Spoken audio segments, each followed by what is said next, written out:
नमस्कार दोस्तों, जय हिंद। भाई आज के टाइम पे संपत्ति खरीदना बहुत बड़ी बात हो गई है। मतलब खासकर आप ऐसा कह सकते हैं कि किसी भी प्रॉपर्टी को खरीदना एक अपने आप में बहुत बड़ी उपलब्धि मानी जा रही है इस टाइम पर। पहली बात तो ये है कि प्रॉपर्टी बिक नहीं रही है, और दूसरी बात जहां भी बिक रही है तो उसके आसमान को भाव छू रहे हैं। ऐसे सिचुएशन में आदमी अगर अपने दिन रात की मेहनत से अपना पेट काट काट के पैसे बचा बचा के प्रॉपर्टी खरीद रहा है, और आपको बाद में पता चले कि इस प्रॉपर्टी में मेरे पैसे फंस गए, ये प्रॉपर्टी यार बेकार हो गई, ये तो मेरे काम में नहीं आ रही है, इसमें विवाद है, ये प्रॉपर्टी केस के अंदर रजिस्टर्ड है। ऐसी सिचुएशन में पैसा और प्रॉपर्टी दोनों से आदमी को हाथ धोना पड़ जाता है, और फिर जाके वो स्थिति उत्पन्न होती है कि ना आप घर के रह जाते हैं और ना घाट के रह जाते हैं। अभी लेटेस्ट में ही 2024 में कुछ ऐसे रूल्स इंप्लीमेंट किए गए हैं कि प्रॉपर्टी रजिस्ट्री के नियम चेंज कर दिए गए हैं, जिसमें प्रॉपर्टी रजिस्ट्री को आप अगर कराना चाह रहे हैं, किसी भी प्रॉपर्टी को खरीदना चाह रहे हैं, तो आपको इन सारी चीजों को जानना बहुत ही जरूरी है, ताकि आपका पैसा वेस्ट ना हो, एनर्जी वेस्ट ना हो, टाइम वेस्ट ना हो, और आप एक सुचारू तरीके से किसी प्रॉपर्टी को खरीद सके। हेलो एंड वेलकम दोस्तों, मैं हूं चंद्रभान चक्रवर्ती, और आज के इस वीडियो पे प्रॉपर्टी रजिस्ट्री का कंप्लीट प्रोसेस जानेंगे। ये छोटा सा वीडियो बहुत ही इंफॉर्मेटिव होगा, आपके पैसे, आपकी टाइम, आपकी एनर्जी, आपका फ्यूचर सब कुछ बचाएगा। तो चलिए शुरू करते हैं। वीडियो पे लास्ट तक बने रहें। चैनल पे नया है तो सब्सक्राइब करके नोटिफिकेशन को जरूर इनेबल कर लें। सबसे पहले ये देख लेते हैं कि अगर आप किसी प्रॉपर्टी को खरीदने जा रहे हैं तो उस प्रॉपर्टी को खरीदने से पहले किन किन चीजों को आपको ध्यान में रखना है। इसके बाद नए नियम की बात करेंगे, और जिन डॉक्यूमेंट की भी बात करेंगे, और रजिस्ट्रेशन अब कैसे होगा उसकी बात करते हैं। तो अगर आप किसी प्रॉपर्टी को खरीद रहे हैं तो सबसे पहले ये चेक करें कि क्या वो प्रॉपर्टी की कोई एक इंडिविजुअल प्रॉपर्टी है, यानी कि खुद की उसकी बस प्रॉपर्टी है, या किसी और का भी उसमें अधिकार है, यानी कि सिंगल प्रॉपर्टी है या फिर शामिल खाते की प्रॉपर्टी है, इंडिविजुअल है या फिर शामिल खाते की प्रॉपर्टी है। अगर इंडिविजुअल है तो वो अपनी पूरी प्रॉपर्टी बेच सकता है, लेकिन अगर शामिल खाते की ज्वाइंट प्रॉपर्टी है, अगर ज्वाइंट प्रॉपर्टी है, सपोज करिए कि किसी प्रॉपर्टी का एरिया जो है वो 0.60 हेक्टेयर है, ठीक है, और इसके 6 हिस्सेदार हैं, तो ये 6 हिस्सेदारों में 0.10 हेक्टेयर की प्रॉपर्टी आएगी। और अगर आपको बेचने वाला यहां से 12 हेक्टेयर 0.12 हेक्टेयर की प्रॉपर्टी बेचे दे रहा है, तब तो आफत खड़ी हो जाएगी। इतना तो उसकी प्रॉपर्टी में है ही नहीं, तो सामने वाले आदमी चैलेंज करेंगे। तो सबसे पहले आप ये देखिए कि क्या इंडिविजुअल है, और अगर ज्वाइंट प्रॉपर्टी है तो अपने हिस्से की बस बेच रहा है या दूसरे की भी प्रॉपर्टी हड़पने की कोशिश कर रहा है। हिंदू अनडिवाइड फैमिली का यही मतलब होता है, जो कि मैंने ये बताया कि प्रॉपर्टी ऑन्ड बाय मेंबर्स और ज्वाइंट फैमिली के प्रॉपर्टी है, तो उस पर फिर वो अपना पर्टिकुलर बेच रहा है या फिर सबकी प्रॉपर्टी आपको गवर्न किए दे रहा है। तीसरा प्राइवेट प्रॉपर्टी है, खुद की प्रॉपर्टी है या फिर कोई गवर्नमेंट प्रॉपर्टी उसने कैप्चर कर ली हुई है और उसको आपको सेल कर रहा है। तो ये सारी चीजें टाइप ऑफ प्रॉपर्टी के अंदर जरूर से आप चेक करें, इसमें बहुत बड़ा झोल हो जाता है और फिर पैसे बर्बाद होते हैं। नेक्स्ट जो है यहां पर कि आप ये चेक करें कि प्रॉपर्टी की लायबिलिटी जो शुद्धता है या एक्यूरेसी है वो कितनी है। जैसे कि वो प्रॉपर्टी पहले से ही तो किसी को नहीं दी जा चुकी है। कई बार क्या होता है कि आदमी एक से सौदेबाजी करता है। सपोज आप ऐसे एग्जांपल में इसको ले सकते हैं कि एक आदमी है, उसने एक एक्स प्रॉपर्टी को वाई आदमी से परचेस करने के लिए एग्रीमेंट कर लिया। 3 लाख में सौदा तय हुआ कि भैया हम 3 लाख रुपए देंगे, यानी कि 3 लाख रुपए इस प्रॉपर्टी की कीमत है, हम 3 लाख रुपए देंगे। अभी हमारे पास 50,000 रुपए है। 6 महीने के बाद इस प्रॉपर्टी की रजिस्ट्री कराएंगे, रजिस्टर्ड एग्रीमेंट हो गया। रजिस्टर्ड एग्रीमेंट होने के बाद चौथा आदमी पी आता है 2 महीने बाद, और उस सेलर को कहता है कि वो 3 लाख दे रहा है, मैं 3.5 लाख रुपए दूंगा।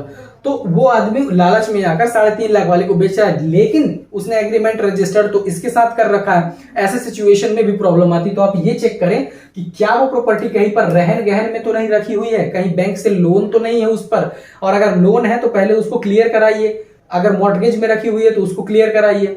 अगर वो प्रॉपर्टी पे कोई एग्रीमेंट साइन हुआ है, पहले से लीज पे दी हुई है, तो उसको आप चेक करिए। यहाँ पर फ्यूचर सेल के लिए कोई एग्रीमेंट बनाया गया है, नहीं बनाया गया है, वो आप चेक करें। प्रॉपर्टी के टाइटल इंश्योर करें कि भाई जो प्रॉपर्टी बेच रहा है उसी के नाम पर जमीन है भी या नहीं।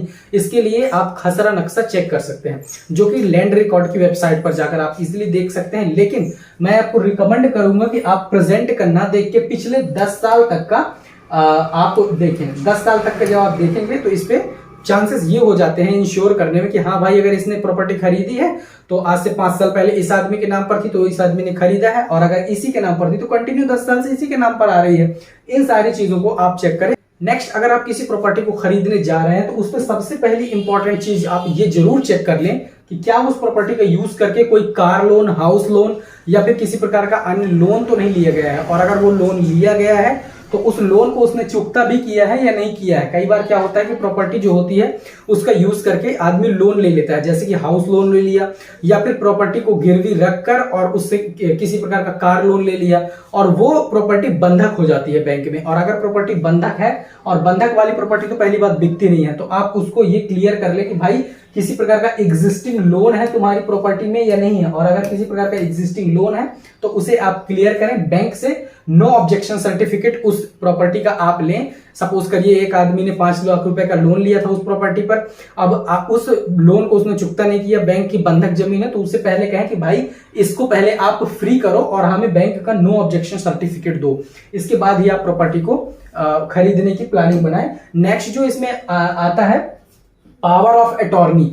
तो पावर ऑफ अटॉर्नी एक ऐसी चीज होती है कि सपोज करिए मैं बाहर बैठा हुआ हूं विदेश में, मैं इंडिया में अपनी प्रॉपर्टी सेल करना चाह रहा हूं। अब यहां पर मैं आऊंगा तो नहीं, तो मैं क्या करूंगा, अपना एक कानूनी प्रतिनिधि नियुक्त करूंगा, अपना एक कानूनी प्रतिनिधि बनाऊंगा। और सपोज ये भी हो सकता है कि मैं बीमार हूं, मैं कहीं चल नहीं सकता, तो मैं ऐसी सिचुएशन में एक कानूनी प्रतिनिधि बनाऊंगा। जब कोई आदमी अपने जीते जी अपना एक कानूनी प्रतिनिधि नियुक्त करता है, अपनी शक्तियां उसे ट्रांसफर करता है, उसे कहा जाता है power of attorney. Power of attorney 2 प्रकार का होता है। पहला होता है जनरल पावर ऑफ अटॉर्नी, जिसे जीपीए कहा जाता है। दूसरा होता है special power of attorney. General power of attorney special power of attorney से ज्यादा पावरफुल होता है। आप ये नाम पे मत जाइए कि स्पेशल है। जनरल पावर ऑफ अटॉर्नी में ज्यादा पावर होता है, स्पेशल पावर ऑफ अटॉर्नी में कम पावर होता है। इसमें यह डिसाइड किया जाता है कि एक प्रिंसिपल जो कि पावर ऑफ अटॉर्नी बनाता है किसी को, और एक होता है एजेंट जो पावर ऑफ अटॉर्नी बनता है। ठीक है, तो इसमें यह होता है कि जो भी यहाँ पर कंडीशंस मेंशन की जाती हैं उन कंडीशन को फुलफिल करते हुए आप प्रॉपर्टी खरीद रहे हैं या नहीं खरीद रहे। पता चले पावर ऑफ अटॉर्नी में प्रॉपर्टी को बेचने का राइट ही नहीं दिया गया और पावर ऑफ अटॉर्नी का यूज करके अगर आप प्रॉपर्टी खरीद रहे हैं, आगे चल के कोर्ट में उसे चैलेंज किया जाएगा और वो फिर आपकी रजिस्ट्री फेल हो जाएगी। आपको सिविल कोर्ट के द्वारा उस रजिस्ट्री को निरस्त कर दिया जाएगा। इसलिए आप ये चेक करें कि इंश्योर कर लें कि उस प्रॉपर्टी पर कोई पावर ऑफ अटॉर्नी है या नहीं, और अगर है तो लीगल उसके क्या क्या राइट्स उसे दिए गए हैं, इन चीजों को आप वेरीफाई कर लें। ये बहुत ही इंपॉर्टेंट होता है। और नेक्स्ट जो इंपॉर्टेंट चीज होती है लीगल लिटिगेशन, ये तो सबसे ज्यादा इंपॉर्टेंट होता है। लीगल लिटिगेशन की अगर हम बात करें, ये होता है लीगल लिटिगेशन। लीगल लिटिगेशन की अगर हम बात करें तो आप ऐसे समझ सकते हैं कि जब भी कोई विवादित प्रॉपर्टी होगा, आपने देखा होगा कई बार बोर्ड लगा हुआ होता है। बोर्ड में ये लिखा हुआ होता है कि ये प्रॉपर्टी का केस माननीय उच्च न्यायालय, हाई न्यायालय, सिविल कोर्ट, सुप्रीम कोर्ट में विचाराधीन है, इस प्रॉपर्टी को अभी ना खरीदें। तो इस प्रकार की प्रॉपर्टी को चेक आप जरूर कर लें कि क्या उससे रिलेटेड कोई केस रेवेन्यू कोर्ट में, सिविल कोर्ट में, हाई कोर्ट में, सुप्रीम कोर्ट में, किसी प्रकार की अन्य कोर्ट में विचाराधीन है या नहीं है, यानी कि चल रहा है या नहीं चल रहा है। अगर वो केस चल रहा है उस प्रॉपर्टी को लेकर, तो जब तक उसका डिसीजन फाइनल ना आ जाए तब तक आप उस प्रॉपर्टी को मत खरीदिए, नहीं तो आप प्रॉब्लम में आएंगे। तो ये तो वो हो गया। अब यहाँ पर बात कर लेते हैं डॉक्यूमेंट की। इसके बाद जो चेंजेस हुए हैं उसे देख लेंगे। तो डॉक्यूमेंट में सबसे पहले तो आप ये चेक करेंगे, अगर आप किसी प्रॉपर्टी को खरीद रहे हैं और उसकी वो प्रॉपर्टी खरीदी हुई है तो उसके पास उसका टाइटल है या नहीं है, सैलरीड है या नहीं है। अगर वो बेच रहा है हमारी प्रॉपर्टी को, तो वही वाली बात होगी कि टाइप ऑफ प्रॉपर्टी में जो मैंने पहले बताया, तो सैलरीड की जरूरत पड़ेगी। ठीक है, जो भी बेच रहा है उसकी, या फिर उसके खसरा नक्शा की जरूरत पड़ेगी।